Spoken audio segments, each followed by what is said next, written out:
Pemirsa dan jamaah yang dimuliakan Allah Subhanahu wa taala. Ada sebuah hadis yang disampaikan Rasulullah sallallahu alaihi wasallam menceritakan hadis atau hadis kudus dari Allah.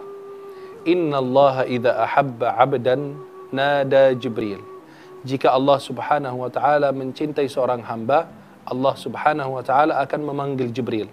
Wahai Jibril, ahibba fulanan fa inni uhibba. Wahai Jibril, cintailah fulan bin fulan karena aku mencintainya. Thumma yuhibbuhu Jibril. Kemudian Jibril alaihissalam mencintai orang tersebut. Kemudian Jibril alaihissalam memanggil untuk para penghuni langit semua. Bahwasannya Allah mencintai fulan, cintailah dia. Lalu dicintai oleh semua yang ada di langit atau seluruh penghuni langit. Bayangkan kalau kita sebagai hamba-Nya Allah Subhanahu wa taala dicintai oleh Allah Jalla Jalaluhu. Lalu dicintai oleh malaikat yang paling mulia adalah malaikat Jibril. Sesudah dicintai oleh Jibril, dicintai oleh penghuni langit semua. Maka banyak orang dicintai di bumi, tapi nggak dicintai di langit. Banyak orang dicintai di langit, tapi nggak dikenal di bumi. Ibu-ibu mau terkenal di bumi apa terkenal di langit? Nah, berarti harus pulang ke langit ya. Artinya, kadang-kadang orang itu terkenal di muka bumi karena itu itu artis atau penceramah sering di TV, tetapi penghuni langit nggak mengenalnya sama sekali. Dan banyak orang-orang hamba yang biasa saja, subhanallah, malah dikenal penghuni langit. Kenapa? Karena sudah dicintai oleh Allah dan dicintai oleh malaikat Jibril dan seluruh penghuni langit mencintainya. Kemudian Rasulullah SAW menjelaskan bahwasannya kalau dia dicintai oleh Allah, kemudian dicintai Jibril, lalu dicintai penghuni langit, lalu dipanggil penghuni bumi. Tuh, karena sudah dicintai di langit, dipanggil penghuni bumi. Wahai para penghuni bumi, Allah mencintai fulan, cintailah dia. Thumma yudha' lahul qabulu fil ard. Artinya dia diterima di muka bumi. Maka setiap orang bertemu dengannya dia senang. Maka itu orang yang dicintai oleh Allah Subhanahu wa taala.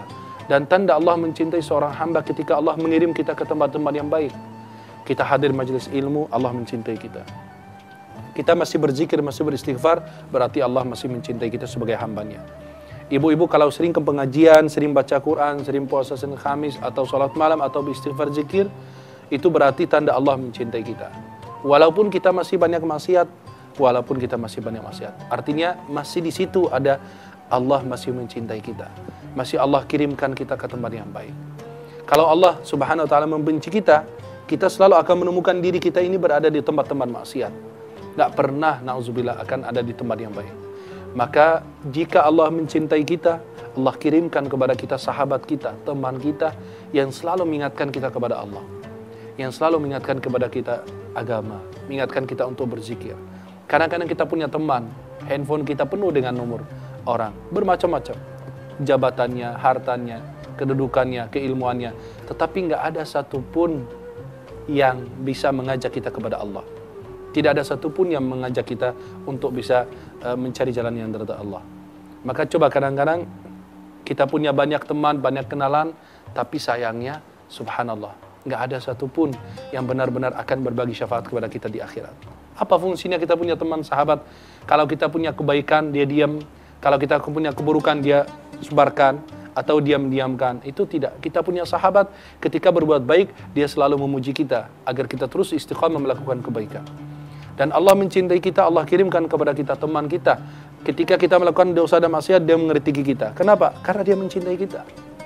Maka sampai Imam Ibnul Jauzi radhiyallahu anhu wa rahimahullah, beliau kalau berbicara tentang Allah Subhanahu wa taala, kata beliau kepada murid-muridnya, jika kalian masuk surga dan tidak menemukan aku di surga, carilah aku di surga. Kalau tidak menemukan aku, datanglah kepada Allah. Ya Rabb, manggil Allah Subhanahu wa taala. Ya Rabb, fulan ini di dunia mengingatkan kami kepadamu. Ya, maka mintalah syafaat untuknya agar dikeluarkan dari api neraka jahanam. Lalu beliau menangis. Itu artinya apa? Beliau itu ingin teman-teman dan sahabat yang benar-benar dicintai oleh Allah dan mencintai Allah menjadi salah satu sebab dia diajak masuk ke dalam surga Allah Subhanahu wa taala. Kalau kita benar-benar dicintai oleh Allah, Allah kirimkan kepada kita istri yang salihah, mengingatkan kita kepada kebaikan, selalu mengingatkan kepada Allah Subhanahu wa taala. Bukan dia selalu ingatkan kita ke mall, makan, minum, belanja, tidak. Dia Allah kirimkan, Allah mencintai kita, Allah kirimkan kepada kita suami yang saleh. Kenapa? Mengingatkan kita dalam kebaikan. Selalu menegur kita, nggak boleh ini, nggak boleh, ini haram, ini nggak halal, dan seterusnya. Maka itu tanda Allah mencintai seorang hamba. Kalau tanda Allah mencintai seorang hamba, Allah kirimkan kepada kita tetangga yang baik. Ketika dia melihat keburukan dalam diri kita, dia menegur kita dengan cara yang baik. Kenapa? Agar kita benar-benar bisa istiqamah, bisa mendekatkan diri kepada Allah Subhanahu wa taala. Kalau kita benar-benar termasuk hamba yang dicintai Allah Jalla Jalaluhu, Allah kirimkan kepada kita guru yang senantiasa menasihati kita dalam kebaikan. Selalu mengingatkan kita, jangan lakukan ini dan itu. Kenapa? Karena engkau akan melanggar perintah Allah Subhanahu wa taala. Dan kalau Allah mencintai hamba, Allah kirimkan kepada kita orang yang mengingatkan kita kepada Allah walaupun kita tidak pernah bertemu sebelumnya.